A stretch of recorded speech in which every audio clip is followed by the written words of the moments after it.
সাহেব উপস্থিত, আমাদের সেভ দ্য নেচারের কেন্দ্রীয় সেক্রেটারি সাইফুল ইসলাম সহ এবং আমার চট্টগ্রাম সেভ দ্য নেচারের সংগ্রামী সাধারণ সম্পাদক মোস্তাকিম মাহমুদ সহ উপস্থিত নেতৃবৃন্দ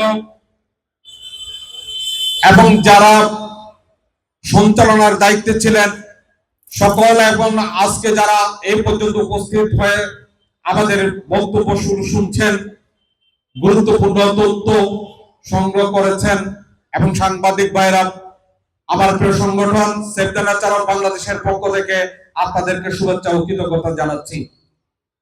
আসলে আপনাদের কষ্ট দিয়েছি অনেক সময় ধরে, অনেকক্ষণ সময় ধরে আমাদের এখানে গবেষকরা বক্তব্য রেখেছেন, আপনাদের কষ্ট দিয়েছি একদিন, কিন্তু এটার সুফল বহন করবে যুগ যুগ ধরে। আমরা এমন একটি জায়গাকে বেছে নিয়েছি, মানুষ প্রকৃতি মানুষকে কি দেয় সেটাকে বোঝানোর জন্য। আপনারা এখানে বসে আছেন, একটু হলেও কি গরম অনুভব করেছেন? কিন্তু বাইরের তাপমাত্রা কিন্তু অনেক বেশি। আপনারা এখানে এসির হিমেল হাওয়া না হোক, কিন্তু এসির হিমেল হাওয়ার সম্পদ যে বাতাস আপনাদের শরীরে প্রবাহিত করেছে। কারা প্রবাহিত করেছে? বিশাল বিশাল এই শিরীষ গাছগুলো তাদের ডালা মেলে আপনাদেরকে ছায়া দিচ্ছে। আমরা তাদেরকে বাঁচিয়ে রাখার জন্য কোনো কাজ করি? প্রতিনিয়ত তাদেরকে কেটে হত্যা করার জন্য পায়তারায় আছি। যাদেরকে ছায়া দিচ্ছে প্রতিনিয়ত, যারা এখানে ছায়া নিচ্ছে প্রতিনিয়ত, তারাই এটার সাথে জড়িত। আবার কেউ কেউ এসে এই চট্টগ্রামের ফুসফুসকে তো সিআরবি কে আবার ধ্বংস করার জন্য আন্তর্জাতিক মানের হসপিটালের নাম দিয়ে এখানে এই জায়গাটুকু খাওয়ার প্রচেষ্টা চালিয়েছিল।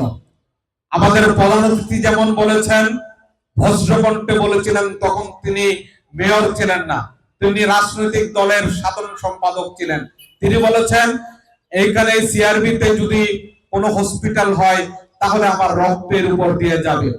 এই হসপিটালের জন্য প্রথম প্রতিবাদ কিন্তু করেছিল, প্রথম ব্যানারটি কিন্তু এসেছিল এই সেভ দ্য নেচার অফ বাংলাদেশের প্রথম ব্যানার। এখানে প্রথম প্রতিবাদ আমরা প্রতিবাদ করেছি বিদায় আজকের হয়তো এই পরিবেশ পেয়েছেন। আমরা প্রতিবাদ করছি, আমরা চট্টগ্রাম সহ সারা বাংলাদেশের জলধার গুলোকে সংরক্ষণের জন্য প্রতিবাদ করছি, আমরা আওয়াজ তুলছি। আমরা আজকে জলধার সমীক্ষার কথা বলছি। এই জলধার যেগুলো ছিল সেগুলো বিলীন হয়ে গেছে, যা অবশিষ্ট আছে সেগুলোকে কোনোভাবে বাঁচিয়ে রাখার জন্য স্লোগান তুলছি। আপনারা কি আমাদের সাথে আছেন? সেই স্লোগানে একত্রিত হবেন। আমরা পাহাড় যেটুকু আছে, চট্টগ্রাম পাহাড় বেষ্টিত একটা নগরী, সেই পাহাড়গুলোকে ঘিরে বাঁচিয়ে রাখার প্রত্যয়ে সংগ্রাম করছি। পাহাড় অনেকগুলো বিলীন হয়ে গেছে, কেটে সাফ করে দিয়েছে। যে পাহাড় আমাদেরকে ভূমিকম্প থেকে রক্ষা করে, যে পাহাড় আবার পরিবেশের জন্য অত্যন্ত গুরুত্বপূর্ণ, সেটাকে ধ্বংস করে দিচ্ছে। তার জন্য আওয়াজ তুলছে save the nature of Bangladesh. আপনারা জানেন, পশু পাখি প্রাণীকুল, আপনারা বারবার দেখেছেন সেভ দ্য নেচারের কাছ থেকে একটা শব্দ আসে, হাতিগুলোকে বাঁচান। আমরা হাতিগুলোকে বাঁচাবো, তাদের যে আবাসস্থল সেটাকে আমরা বিদেশিদের কাছে যে ইজারা দিচ্ছি। আপনাদের পাশেই আনোয়ারাতে ইপিজেড যেখানে গড়ে তোলা হয়েছে, সেই ইপিজেড ছিল হাতির অভয়ারণ্য, হাতিদের সেখানে বাস করত। তাদেরকে গুলি করে তাদেরকে সেখান থেকে তাড়ানো হয়েছে। আমরা বলেছিলাম হাতিরা ফিরে আসবে, কিন্তু কর্তৃপক্ষরা বলেছে হাতিরা একবার চলে গেলে আর আসবে না। আমরা দেখেছি 6 বছর পরে, 6 মাস পরে এই হাতিরা এসে আবার এখানে তাণ্ডব চালিয়েছে। করবে না কেন? তাদের আবাসস্থল আমরা ধ্বংস করে দিচ্ছি, তারা তাদের আবাসস্থল পাচ্ছে না বিদায় আমাদের ক্ষেত পালা ধ্বংস করছে। তারা বলতে চাচ্ছে, আমি তাদেরকে তাড়াচ্ছি না, আমি আমার পরিবেশকে ধ্বংস করে আমি আমার নিজের কবর করছি। আমরা কি সেই বার্তাটুকু নিতে পেরেছি? না। আমরা কি পেরেছি?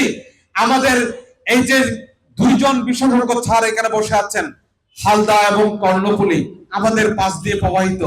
এই কর্ণফুলীতে কি পরিমাণ পলিথিনের আস্তরণ পড়েছে আমরা কি জানি? এই কর্ণফুলী নয়, কর্ণফুলীর